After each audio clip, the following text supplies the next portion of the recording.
Ele é economista, foi dirigente por 9 anos do movimento do Conselho de Cristandade do Brasil. É um dos fundadores da Fiesp de Diadema. Foi diretor do Centro das Indústrias do Estado de São Paulo, vice-presidente do Instituto Roberto Simonsi e presidente, durante 4 anos, do Instituto Liberal de São Paulo. Também fundou e atuou voluntariamente no Observatório Social do Brasil. O programa Memórias do Poder Legislativo recebe hoje Fernando Levi. Seja muito bem-vindo no nosso programa. Muito obrigado, Carla. É um prazer estar aqui. Doutora, eu gostaria de começar conversando com o senhor, sabendo da sua formação de economista. Como que o senhor optou pela economia? Bom, na realidade, a opção foi muito engraçada, porque eu não passei no vestibular de engenharia. Então, fiz economia porque as alternativas não eram muito grandes na época. E foi ótimo, foi muito bom, porque me identifiquei bastante. Minha atividade profissional estava ligada a isso quando eu comecei a trabalhar, que era numa corretora de valores. Praticamente na época era como se fosse um banco de investimento. Então foi muito bom, foi uma opção que me valeu bastante, foi muito boa. Na sequência, eu acabei fazendo mais tarde pós-graduação em administração, fiz também cursos de controladoria, de marketing, então foi muito bom, me ajudou muito na formação, minha atividade profissional. Depois da fase da corretora, eu passei a ser industrial, e foi muito interessante, foi muito bom. Durante o período da universidade, pós-graduação, o senhor já colocava em prática todos esses aprendizados? Bom, a vida inteira você traz consigo tudo que você carrega. Então, foi bastante interessante, porque foi um momento, eu me formei, na realidade eu me casei, estava no 3º ano da faculdade, e não tinha o 4º ano noturno ainda, então eu tive que parar o estudo. Só 2 anos depois é que chegou o 4º ano à noite, então eu pude completar o curso. E foi justamente na época que nós estávamos vivendo, a época de 63, pré-revolução, com o governo do Jango, uma atrapalhada política fantástica, só superada pela atual, mas foi bastante confuso. Então, naquela época, eu tinha uma visão bastante prática também dos negócios e tudo. Então, conviver com esse ambiente universitário, naquela época, foi muito interessante para mim e pude participar bastante, em função justamente dessa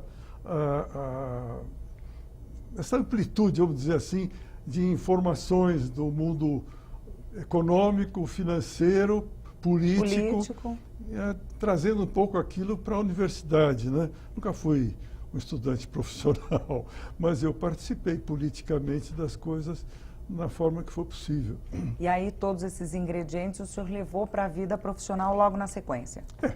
Você vai levando para a vida essas coisas. Eu diria para você uma coisa que antecede, que eu procuro carregar comigo. Tem 2 valores, 2 linhas mestras. Primeira, o livre-arbítrio, que é o dom divino que eu carrego. O segundo é o ama ao próximo como a ti mesmo. Esses 2 valores eu procuro colocar em tudo que eu faço.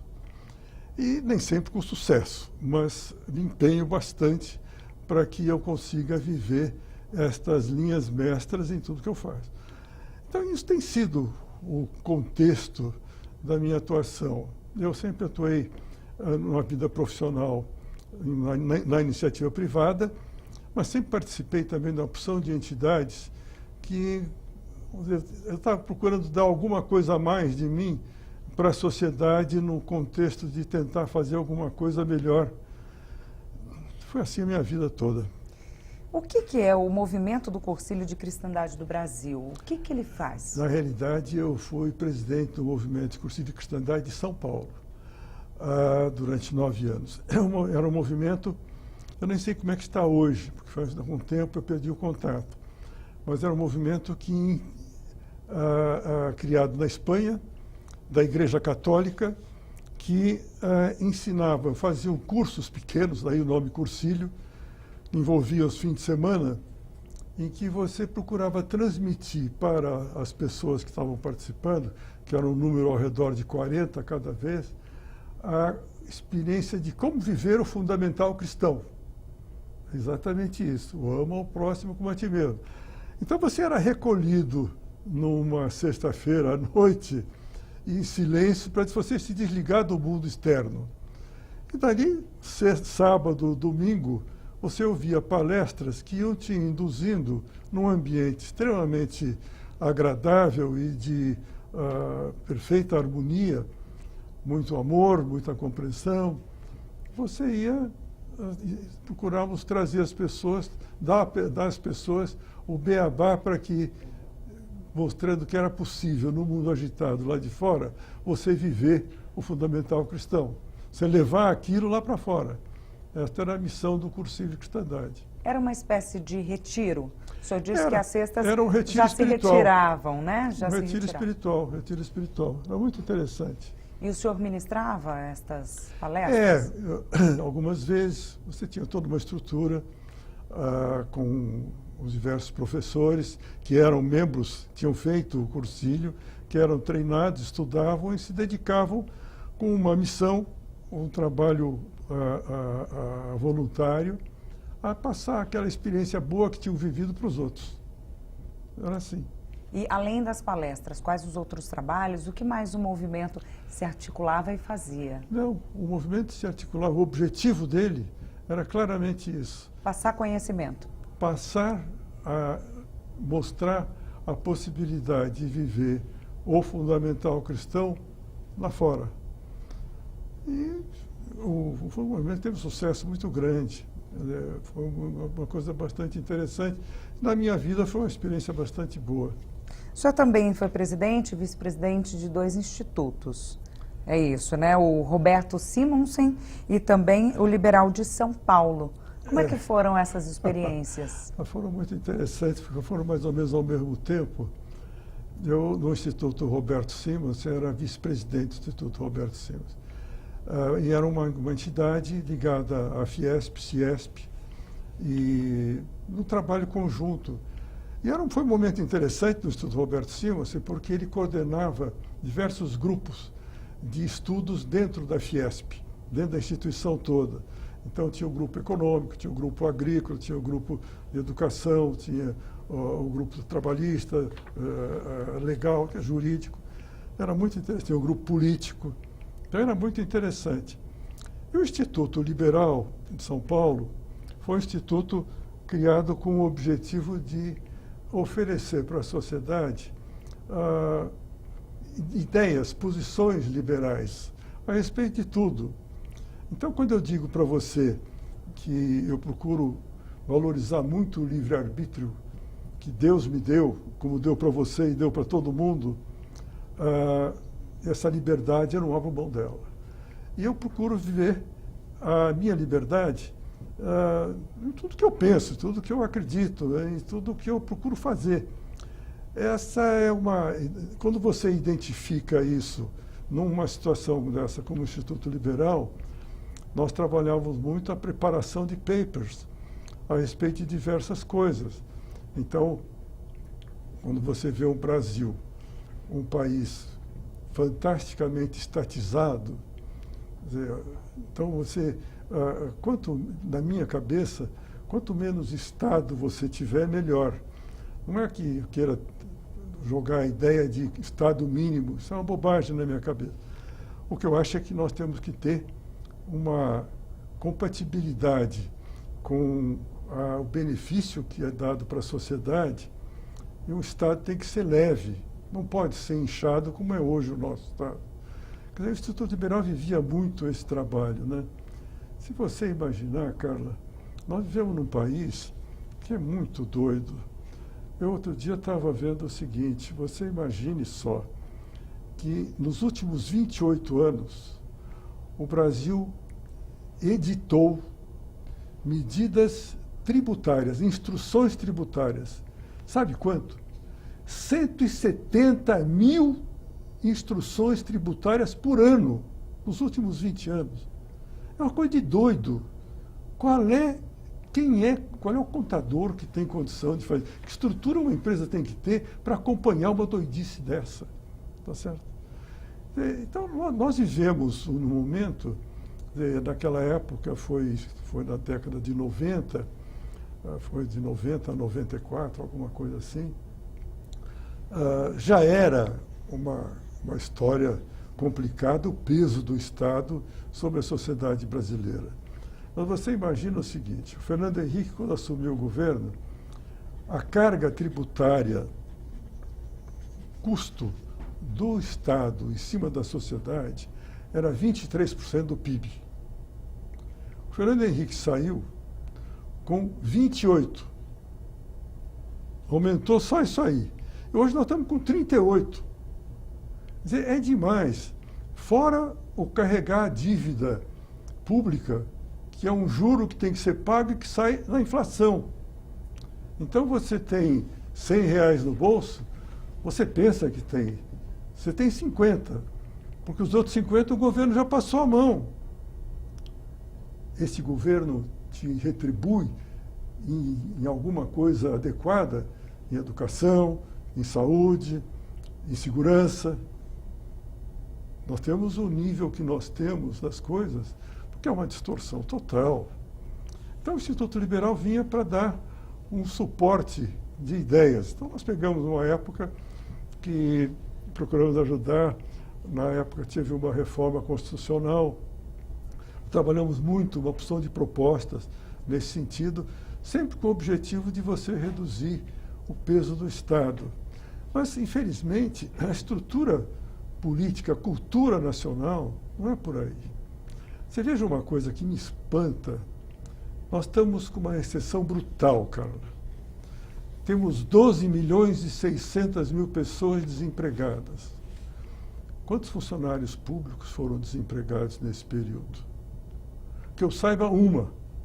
E assim mesmo que foi mandado embora, com todos os direitos, nós estamos pagando viagem para ela, assessores e tal e coisa, porque ela está viajando às nossas custas. Mas tem uma coisa errada numa coisa destas. Você pega os Estados Unidos, que quanta gente quer fugir para os Estados Unidos, quer ir morar nos Estados Unidos, imigrar, e o Trump não está gostando muito da ideia, mas lá não tem fundo de garantia, não tem INSS, não tem 13º. Por quê que nós temos que ter todo esse negócio aqui? Você imagine o seguinte, nós temos no Brasil 3,5 milhões de reclamações trabalhistas por ano. Sabe quantas tem nos Estados Unidos? 75 mil. Uma diferença muito grande. É uma loucura, cara. É uma loucura. Por quê? Não tem uma legislação trabalhista absolutamente desnecessária, porque tem a justiça comum para responder. Nós pagamos uma conta. Outro dia o Rodrigo Maia falou a respeito desse negócio, que não precisava existir a justiça trabalhista. Concordo plenamente. Talvez seja das poucas coisas que ele fala coerentemente, na minha opinião, porque, meu Deus do céu, veja o custo disso para o Brasil inteiro. Uma legislação dessa forma, o custo que é, você quer ser empreendedor de alguma coisa nesse país, você tem que lutar feito um louco contra 170 mil regras mudando tributárias por ano. Uma justiça trabalhista que te pega o tempo inteiro, porque mudam as coisas, eles interpretam do jeito que querem. E você tem que produzir, criar riqueza, lucro para pagar imposto ainda. É difícil. E se você não criar a iniciativa privada, é que tem que criar riqueza. O Estado é consumidor. Ele recebe recursos da iniciativa privada para se sustentar. De uma forma absurda, porque pega muito mais do que seria necessário para servir a sociedade. E dificulta todas as condições, cria as condições mais difíceis do mundo para se gerar riqueza. Como é que se gera riqueza se não é com trabalho? E o trabalho do dinheiro e da mão de obra, evidentemente, ninguém faz nada sozinho. Mas esse país está tudo muito distorcido, tá certo? Então o Instituto Liberal se focava bastante nesta coisa. Doutor, o senhor falou sobre os 3,5 milhões de reclamações, né? As 3,5 milhões. Qual o custo disso? O senhor falou do custo, mas dá para exemplificar, dá para ter uma ideia? Olha, é uma loucura. Eu não sei dizer para você. Mas eu vou te contar uma coisa. Eu tive uma fazenda em Minas Gerais. e tinha uma plantação de cenouras, um pivô. Então era um negócio interessante, porque eram 80 e poucos hectares, e eu tinha que trazer de ônibus as pessoas da cidade todo dia para trabalharem ali. Bom, eu era obrigado pelo Ministério do Trabalho a construir banheiros lá no meio do mato para as pessoas, né? Eu tinha que, diariamente, era quase toda semana, tinha fiscalização para verificar se a documentação estava em ordem, porque era um gato que trazia as pessoas para trabalhar, eles é que tinham que ter as pessoas todas registradas.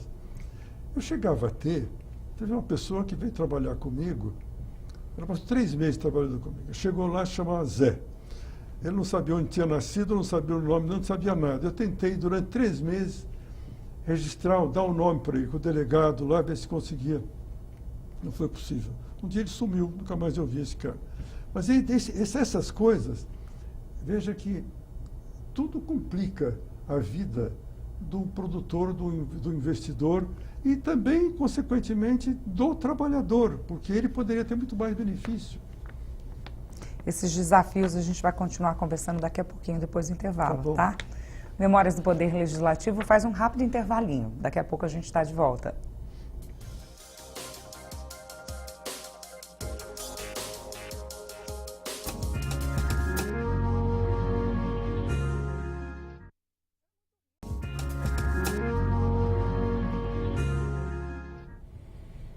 Estamos de volta com o programa Memórias do Poder Legislativo, um programa produzido e idealizado pela Associação dos Parlamentares do Estado de São Paulo. Hoje recebemos o economista Fernando Levi. No bloco anterior, a gente estava falando sobre os desafios do trabalhador brasileiro e também do empresário, do empreendedor. Vamos continuar nesse tema, doutor? Quais são esses desafios? Mudou muito de tempos para cá ou não? Bom, eu acho que tem sido, no país eu estava mencionando, as dificuldades que você tem. Eu até brinco hoje com alguns amigos meus, o cara para ser empreendedor hoje no Brasil tem que ser louco, completamente doido e irresponsável. Por quê? Porque é uma desordem total.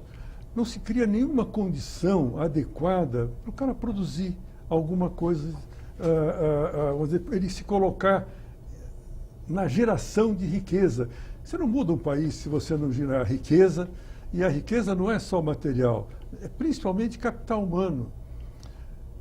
Eu vou falar da educação daqui para frente, se quiser, porque é um campo que eu me meti um pouco também. E um campo muito importante, né, doutor? É uma loucura, mas eu vou te dizer o seguinte, eu acho que o grande problema que eu vejo é que existem distorções imensas no país. Então, você vê, eu contribuí a vida inteira com o máximo que podia para a minha aposentadoria. Eu recebo hoje R$3.000 por mês. Nós temos uma discrepância, uma injustiça, uma sem-vergonhice nessa questão de previdência, que é uma doidice, uma coisa louca. Quem é que aguenta um negócio desse? Por que um funcionário público tem o direito de se aposentar com salário integral? No mês seguinte que ele se aposenta, ele para de recolher, inclusive, os 10%, 12%. Então, ele recebe até mais do que recebia. O salário dele é corrigido. E o aposentado?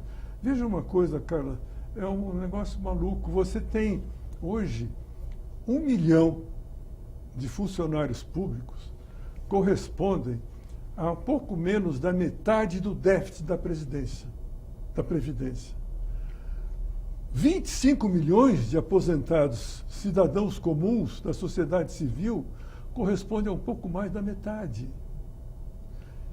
Tem alguma coisa que está errada nesse negócio. Essa conta não fecha. Mas está na hora dos políticos acordarem que o Brasil é outro. Está todo mundo indo para a rua porque ninguém aguenta mais. O que eles estão esperando?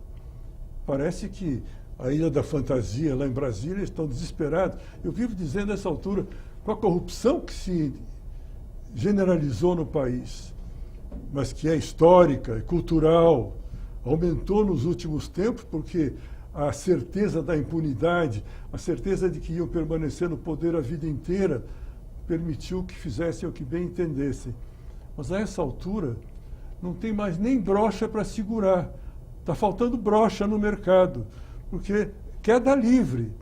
E eles estão sapateando lá como se estivessem sapateando numa areia movediça. Quanto mais mexe, mais afunda. É isso que está acontecendo. E o Brasil, a sociedade que acordou, não vai voltar para casa enquanto não passar limpo esse negócio todo. Eu tenho uma convicção nisso fantástica. Eu tenho tido contatos, muitos contatos com esses grupos todos que estão surgindo aí, que é sensacional, rapaziada. Muito ligada, querendo passar limpo o Brasil. Acordou mesmo, doutor? Ah, você não tem a dúvida. Eu acho que tem 5 fatores hoje acontecendo no Brasil que jamais aconteceram em conjunto, que transformam isso num tsunami que vai, e quem quiser peitar isso, vai por água abaixo. Você tem, pela primeira vez no Brasil, a sociedade se organiza e vem para a rua com propostas, com foco. Em 2014, acho que foi em 2014, em junho, coisa assim, houve uma manifestação enorme que surgiu com aquele negócio do transporte, do Vale Transporte. Os 20 centavos, tinha né? um monte de focos completamente dispersos. Dali para frente, focos concentrados. Dia 26 tem uma. Nós queremos acabar com os privilégios. Queremos que a corrupção seja banida. Todo mundo punido. Quem não interessa qual é o partido. O ladrão tem que ir para a cadeia. A sociedade tem que pôr a cara. Se não pressionar, não acontece. Porque os caras não estão querendo ouvir isso. Segunda coisa muito interessante que acontece no Brasil. Apesar de todos os pesares, as instituições nossas estão funcionando. Estão funcionando. Podem dar andam 2 passos para frente, 1 para trás, mas estão caminhando e estão de pé as instituições nossas. A terceira coisa muito interessante é que, pela primeira vez, os militares ficaram no quartel e não estão querendo o poder. Eles estão querendo a ordem e o respeito à Constituição. E essa história de falar em golpe militar, né, não é por aí o caminho. A sociedade é que tem que fazer o papel dela e exigir as mudanças que têm que ser feitas.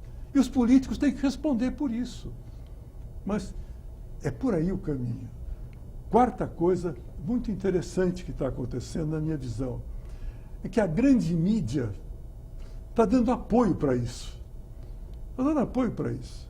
Quer dizer, a grande mídia, você pega os principais jornalistas, estão todo dia batendo forte contra a corrupção, contra os privilégios, todos esses pontos de saúde pública e tal. Quer dizer, isso é um quarto ponto muito importante. O quinto ponto, que nunca aconteceu nessa dimensão nesse país, é a Lava Jato. Então, essas 5 coisas, Carla, na minha cabeça, me enchem de otimismo. Não dá para você pensar em tempo. Quanto tempo vai levar isso? Deus não tinha pressa, porque se ele tivesse pressa, tinha feito esse mundo pronto. Ele deixou para a gente fazer a parte da gente. Então, está na hora da sociedade brasileira acordar e continuar firme, porque esse tsunami vai levar a uma mudança enorme nesse país. Não tem como segurar isso. Chegou um ponto que a sociedade, com essa corrupção toda, você vê, para mim, um corrupto, o cara que rouba o dinheiro público, tinha que ser prisão perpétua para esse cara. Por quê? Sou contra a pena de morte, mas prisão perpétua, por quê? Você imagina o seguinte, ele está roubando dinheiro de quem? De um camarada que está no corredor do hospital, largado no chão, cheio de dor, não tem médico, não tem maca, não tem remédio, não tem nada para ser atendido, e o desgraçado roubou o dinheiro. Uma safra agrícola de 220 milhões de toneladas que tem que estar encalhada numa boa parte, porque tem 100 quilômetros de barro que ninguém consegue passar. Por quê? Porque não puseram dinheiro lá, roubaram. A sociedade não aguenta mais isso, Carla. A sociedade não aguenta mais isso. E a imprensa está dando suporte para essas coisas. A lei, apesar de contratempo, Supremo aqui, esses fóruns privilegiados, meu Deus do céu, tudo isso tem que acabar. Tem que acabar. Ou nós somos cidadãos comuns, todos iguais perante a lei, ou então esse país não vai dar certo nunca. E vai dar certo. Vai ter que mudar. O senhor falou que a população brasileira acordou. Queria que, na opinião do senhor, o senhor dissesse assim, quando isso aconteceu? Quando foi o start? O senhor citou a manifestação de junho de 2014, que teve uma grande comoção nacional. Foi muito bonita, foi emocionante realmente. O que fez a população acordar? Qual que foi o clique? Eu não sei dizer para você. Eu conheço os dois rapazes do Vem Pra Rua que um dia resolveram ir para o Lago da Batata e chamar a turma para participar. E hoje o Vem Pra Rua é um grupo bastante organizado e crescendo por diversos municípios. Como é o pessoal do Brasil Livre, nas ruas, tem um monte de gente hoje, rapaziada, estou falando rapaziada, porque eu já passei bastante da idade, mas nessa faixa de 40, 45 anos, tem uma rapaziada que não quer mais ou menos. E é nisso que eu acredito, entendeu? Isso que eu acredito. Vai mudar porque não tem o que segure mais. Não tem o que segure. Eles chegaram a tal ponto de sem vergonhismo que passou da conta. Passou da conta. A insatisfação hoje é enorme. Enorme. Você imagina o que está passando, rapaz, alguém que tem uma família para criar que está desempregado. Está desempregado e sem perspectiva. Por quê? Porque roubaram. Porque conduziram mal a economia. Só vem fazendo porcaria. Esse papel da população, essa cobrança é muito importante, né, para que algo mude. Sem dúvida. Mas o que tem que acontecer no Brasil, doutor? Quais são as reformas, as mudanças necessárias? Eu vou dizer uma coisa para você. Eu estava falando para você do ama o próximo como a ti mesmo. Eu acho que o camarada que rouba o dinheiro público, ou o camarada que se beneficia de um privilégio que ele chama de direito adquirido, é exatamente a antítese do ama o próximo como a ti mesmo.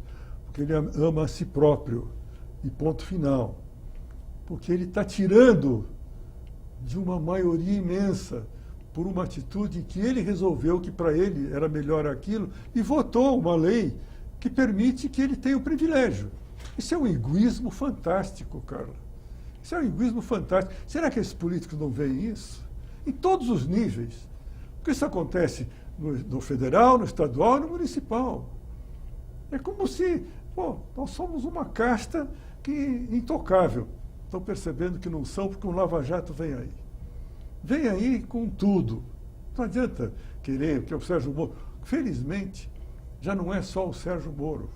Hoje você tem juízes em São Paulo, no Rio, em Minas, Goiás, tem pelo Brasil inteiro equipes do Ministério Público, Justiça Federal, Polícia Federal, atuando. E não vai sobrar essa delação premiada. Você veja, nós até aqui vivemos 2, 3 anos de Lava Jato, foram 70 delações premiadas. Agora tem 78, com a maior delas. Nós não chegamos na metade ainda. Quanto mais se investiga, mais se descobre, né? E vai ter que limpar isso. Agora, que você pergunta como é que o Brasil conserta, eu acho que tem uma coisa básica que tem que estar na cabeça de todo cidadão brasileiro. É preciso desinchar o Estado. Desinchar o Estado em tudo. Em tudo. Então você vê, por exemplo, folha de pagamento da Câmara Municipal de São Paulo. Meu Deus do céu. Eu não tenho nada contra mas o fato é o seguinte, não acho justo você ter um professor ganhando R$2.000 e ter uma moça que serve café que ganha 10 na Câmara Municipal. Está certo isso, cara? Agora, uma grande coisa que tem que acontecer nesse país é aproximar quem paga a conta, quem gera o recurso, de quem gasta. E é nisso que você precisa desinchar o Estado. E daí, então, eu vejo que hoje, por exemplo, você tem a iniciativa privada gera riqueza, paga imposto, só que quem gasta não tem nada a ver com isso, nem está preocupado. Agora estão falando em aumentar impostos novamente. Alguém cortou na carne? Alguém cortou na carne? E você tem desembargadores aqui em São Paulo, ganha R$150 mil por mês. É bom? Eu acho ótimo, também quero. Todo mundo quer. Todo mundo quer. Mas é absolutamente sem vergonha um negócio desse. Tá certo? E o cara não se toca. Porque é um direito adquirido. Doutor Levi, o senhor falou sobre amar o próximo, né? Que deve ser o primeiro passo e o que as pessoas deveriam pensar num primeiro momento, né? Com relação a tudo. Eu queria que o senhor comentasse um pouquinho sobre o Papa. Ele tem se manifestado muito com relação à política, com relação à economia, às desigualdades sociais. Queria que o senhor falasse um pouquinho sobre o papel do Papa Francisco. Eu acho maravilhoso o Papa Francisco. Alguns brincam, né, que é fantástico. Pena que ele seja argentino.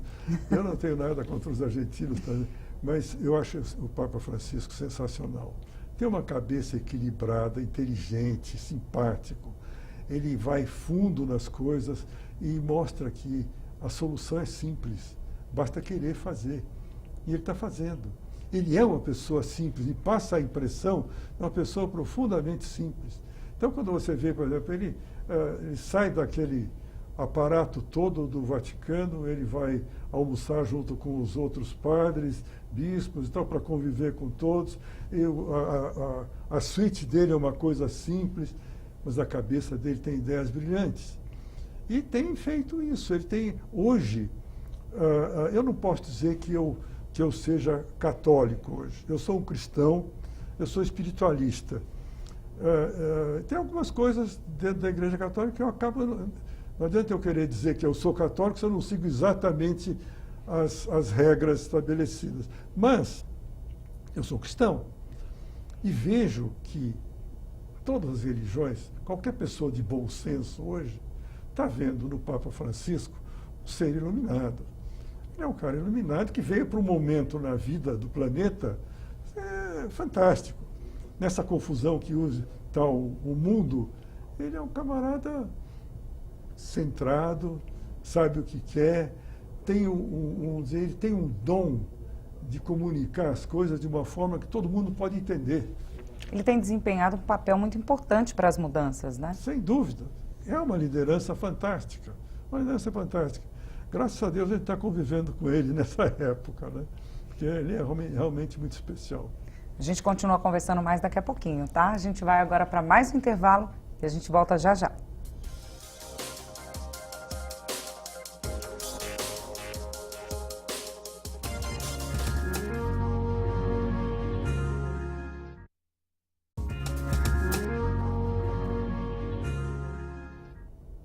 Estamos de volta com o programa Memórias do Poder Legislativo, um programa produzido e idealizado pela Associação dos Parlamentares do Estado de São Paulo. Aqui com a gente o economista Fernando Levi. Doutor Levi, eu gostaria que o senhor falasse um pouquinho da experiência do senhor como empresário. Bom, a experiência de ser empresário é uma guerra, é uma luta constante, né? Porque quando você vende, falta matéria-prima, quando você tem matéria-prima e vende, não tem dinheiro. É difícil você equilibrar todas essas coisas, sabendo que você tem um sócio que cobra de você, quer você ganhe, quer você perca, que é o governo, né? E não cobra barato, né? Você vê que hoje até tem uma coisa, o Supremo ontem deu ganho de causa para as empresas que vinham pagando há 20 anos ou 21 anos o ICMS em cima do PIS e do COFINS. Quer dizer, esse tipo de coisa, será que ninguém percebeu? Não, fazem de propósito para aumentar a arrecadação, mas isso que aumenta a arrecadação tira o poder de compra da sociedade. Lógico, para gastar mal e para roubar. Pô, ninguém aguenta isso, né? Então a vida de empresário não é fácil, mas tem uns aspectos muito positivos. Eu sempre tive uma visão que me levou ao papel social da empresa. É uma coisa bastante interessante e bem vivida, graças a Deus. Eu vou contar um exemplo para você. Eu tinha uma entidade próxima da minha fábrica, em Diadema, perto de Eldorado, em que atendia crianças de 2 anos e meio a 6 anos e meio, do mais baixo nível social que você pode imaginar. Então, são crianças, para você ter uma noção do que eu estou falando, uma criança que chega aos 7 anos, se você não fizer nada com ela, ela é obrigada a ir para a escola. Só que ela nunca sentou numa cadeira. Ela nunca se viu num espelho, cara. Eu não estou chutando, não estou fazendo drama. É uma realidade. Hoje talvez não seja tão assim aqui em Diadema, mas você pode estar certo que é num monte de lugares no Brasil. Então, essa entidade atendia essas crianças com 2 anos e meio, porque antes mais cedo, é muito complicado, porque é problema de fralda, é mais um berçário, e o nosso caso lá era diferente. Chamava-se Comunidade Inamar. Inamar? Inamar. É o Jardim Inamar, que era não onde existe eu tinha mais. Fábrica. Hã? Não existe mais essa comunidade? Ele existe, mas o PT conseguiu transformar a coisa porque obrigou a entidade a não atender crianças de mais de 3 anos. Então, em vez de fazer esse trabalho que fazia, passou a ser propriamente um berçário. Tá certo? Mas era um trabalho interessantíssimo. E eu vou te contar por quê. O ser humano, nos primeiros 7 anos, se você der proteína, amor e informação, você desenvolve a capacidade de raciocínio do ser humano. Você faz as ligações dos neurônios funcionar. Depois dos 7 anos, você tem 2 ou 3% dessa possibilidade que acontece no fim da adolescência. Depois disso, esquece. Porque este é um cidadão que não tem capacidade plena de raciocínio. Ele não retém as informações. Então, quando você tem uma quantidade grande, hoje aproximadamente 50% das crianças que chegam aos 10 anos nas escolas públicas do Brasil são analfabetos funcionais. Escrevem o nome mal, não é capaz de escrever uma frase, muito menos ler. 50%. Então, qual é o problema da educação no Brasil? É cuidar das crianças lá atrás, dar alimento, dar informação, dar carinho. E essa criança muda. As nossas crianças, nós chegamos a ter lá 1.400 crianças que nós atendíamos em Diadema, em São Caetano, em Santos e em Piracicaba. Nós tínhamos, eram 13 ou coisas assim, escolinhas que nós tínhamos. E eu tive uma na minha fábrica, que foi a primeira que nós fizemos, depois consegui arranjar outros empresários que fizessem também, uma coisa muito legal. Mas isso é possível fazer. Então você imagina, números da época. Eu tinha, as crianças na comunidade Inamar custavam uma coisa de R$180 por mês. Na escola pública municipal de Diadema custava R$2.000. O filho do prefeito estudava na escolinha nossa, que era o deputado Gilson Menezes. Você tem soluções para o problema. Quando você vê o drama da educação, é terrível, mas a base é essa. Se você não criar condições para que você tenha um aluno, você tem 3 características básicas. Você precisa ter um aluno bom, de boa capacidade, você tem que ter professor bom, você tem que ter material didático bom.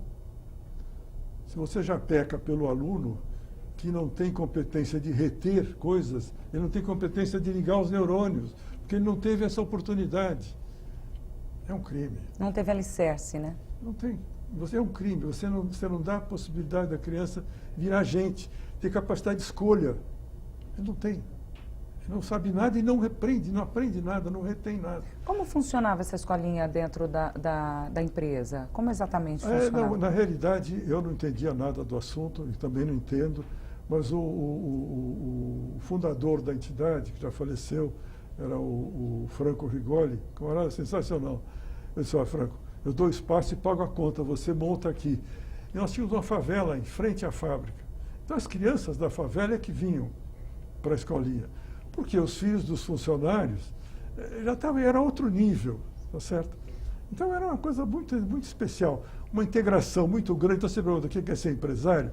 Não é só você trabalhar, criar um produto, você vender, você ganhar dinheiro, mas a alegria que dava ver a integração dos funcionários com as crianças, com as famílias dessas crianças que vinham, Páscoa, campanha do agasalho, Natal, uma participação total. Era muito legal. Era um papel social, né? Papel Desenvolvido com social. maestria. E nisso você vê montes de gente fazendo.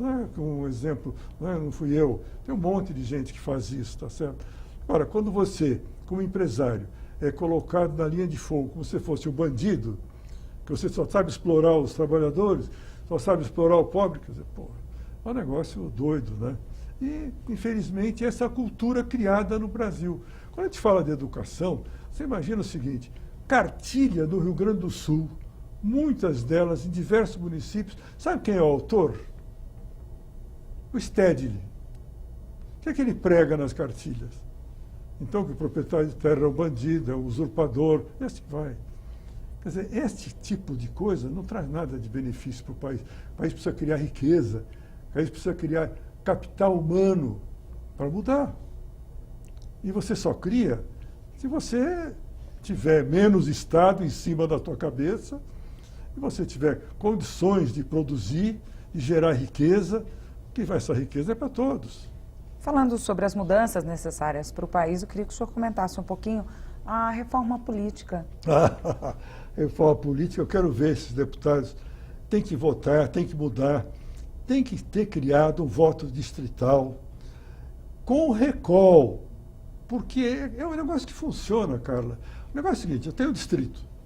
Então, primeiro começa aqui, acabar de vez com esse fundo partidário. Isso é uma roubalheira sensacional.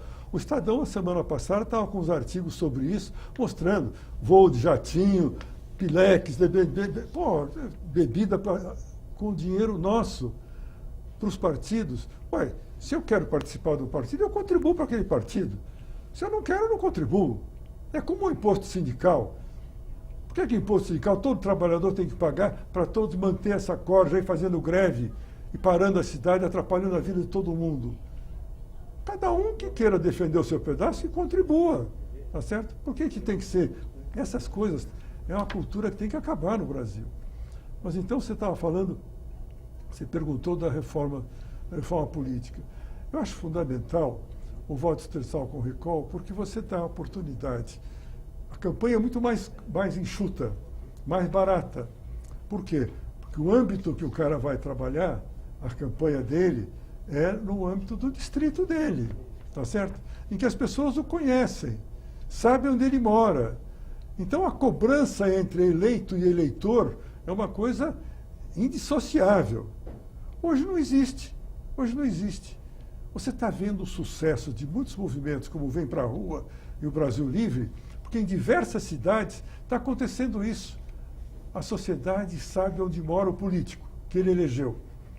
Então tem câmaras municipais, não sei se você sabe de alguns exemplos, mas Santo Antônio da Platina, em Santa Catarina, por exemplo, os vereadores ganhavam R$ 3.400 por mês para uma reunião mensal, uma reunião semanal.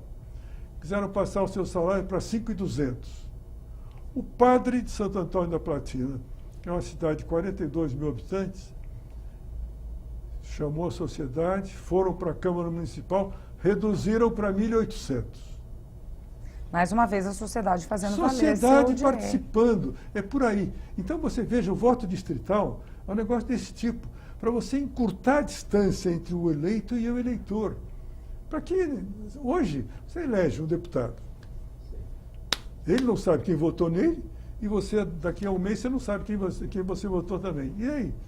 Não tem cobrança nenhuma. Esses políticos, nossos deputados federais, eles moram nos municípios. Os senadores moram nos municípios. E daí? A cobrança deles tem que ser em casa deles, na casa deles. E não ser valente lá. Ele tem que ser valente na base dele. A cobrança tem que ser em cima do cara. Dele, onde ele mora, da família. Escuta, aqui nós queremos uma vida diferente. Isso pode mudar o Brasil. Isso pode mudar o Brasil. Porque daí você tem condições de desinchar o Estado. Sem desinchar o Estado, o país não muda. Um sonho muito distante? Hã? Um sonho muito distante, doutor? Eu não tenho pressa. Estava dizendo para você que Deus não tenha pressa, né? Eu acredito na vida eterna, viu, Carla? Eu acho que a gente não pode, não adianta colocar time nisso. Mas que vai acontecer, esse tsunami vem. E não vai ficar barato para quem quiser enfrentar essa situação. O cara vai ter que voltar para casa e ter com a consciência limpa de que não roubou e que zelou pelo interesse de todos. Senão vai ser complicado para ele. Você já vê só o seguinte, desculpe só, você veja só o que está acontecendo com muitos corruptos quando aparecem no aeroporto ou entram num restaurante. Está ficando difícil a vida deles. Eles já estão presos e não sabem. A sociedade está respondendo, né? Está cobrando. Doutor Levi, o senhor falou sobre a experiência em Diadema como empresário. Eu queria que o senhor falasse também um pouquinho sobre os desafios na fundação da Fiesp lá em Diadema. Foi muito legal. Porque nós vivíamos um momento muito complicado lá.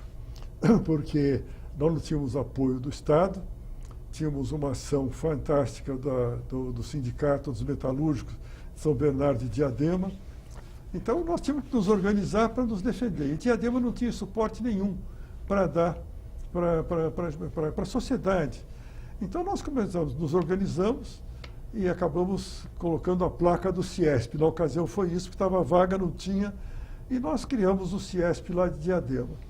E em conjunto, os empresários, nós em 3 meses passamos a ser a maior delegacia do Ciesp do Estado de São Paulo. São umas 40 delegacias. E hoje eu não sei como é que está, porque isso faz algum tempo, na década de 90. Bom, nós trouxemos o 24º Batalhão da PM, que não tinha PM em Diadema, você tinha que pedir para São Bernardo qualquer problema. Trouxemos o Corpo de Bombeiro, que nós construímos o prédio do Corpo de Bombeiro em Diadema. Trouxemos 3 delegacias de polícia. Nós bancávamos a Santa Casa em Diadema. E com a Santa Casa, através da Santa Casa, com nossos recursos, nós fazíamos a manutenção dos carros da polícia. Porque ou você faz, ou fica ao Deus dará. Então, foi uma experiência muito interessante. Além disso, uma gestão assim mudou a cara do município. Nós íamos buscar soluções para as coisas, né? Daí, acabei vindo para o Ciesp em São Paulo, no departamento que coordenava essas delegacias. Depois participei do Instituto Roberto Simas, que, como eu estava dizendo, você fazia, coordenava os grupos de estudos. Então, foi muito interessante, foi uma época muito boa. Muitas conquistas, né? Muitos desafios, mas superados, né? Pois é, foi muito bom. Lá em Diadema tem muitas indústrias, como era a situação, a realidade lá na época? Na ocasião nós tínhamos 1.200 indústrias, mas eram associadas do Ciesp 600, nós tínhamos metade das indústrias. É um índice bastante elevado em relação ao índice estadual que você tem das outras delegacias. Eu não sei como é que está hoje o número, estou falando da época. Então era uma coisa interessante, muita participação. Nós tínhamos grupos de estudo, grupos de trabalho, de diversas coisas, era muito bom. Para todas essas conquistas, tudo que vocês fizeram, tiveram muitas parcerias. Como é que funcionava todo esse trabalho? Nós criamos lá em Diadema um negócio muito legal. Eu tive uma ideia de fazer, era o Brasil dos nossos sonhos. Então nós fizemos Diadema dos nossos sonhos. E conseguimos reunir, você imagina só, nós conseguimos reunir 24 entidades diferentes em Diadema para participar do Diadema dos nossos sonhos. Então tinha lá Ciesp, a Associação Comercial, o Centro Espírita, a Igreja Católica, a Delegacia de Polícia, a APM, os maçons. Nós juntamos 24 entidades, grupos assim. Foi sensacional. Só que o negócio é o seguinte, você também tem algumas coisas que precisam de recursos. Tem uma hora que... como é que faz? Ninguém tem. E eu estava numa hora que estava vendendo o meu negócio lá e vendi. Então acabou em nada. Mas foi uma experiência extremamente rica, porque você percebe que ninguém está sozinho no mundo. E sozinho não se faz nada, né? Não se faz nada. Mas você precisa se unir, buscar um pouquinho as outras pessoas que também estão se sentindo sós, e de repente você percebe que tem uma força enorme com todo mundo junto. É isso que a sociedade está fazendo agora. Que não tem o que segure. Que tem que continuar. Terminamos com uma mensagem, então, maravilhosa do senhor. Doutor Levi, muito obrigada pela participação do senhor no nosso programa, viu? Poxa, eu que agradeço. Muito obrigado. O programa Memórias do Poder Legislativo fica por aqui. Obrigada pela sua audiência e até o nosso próximo encontro.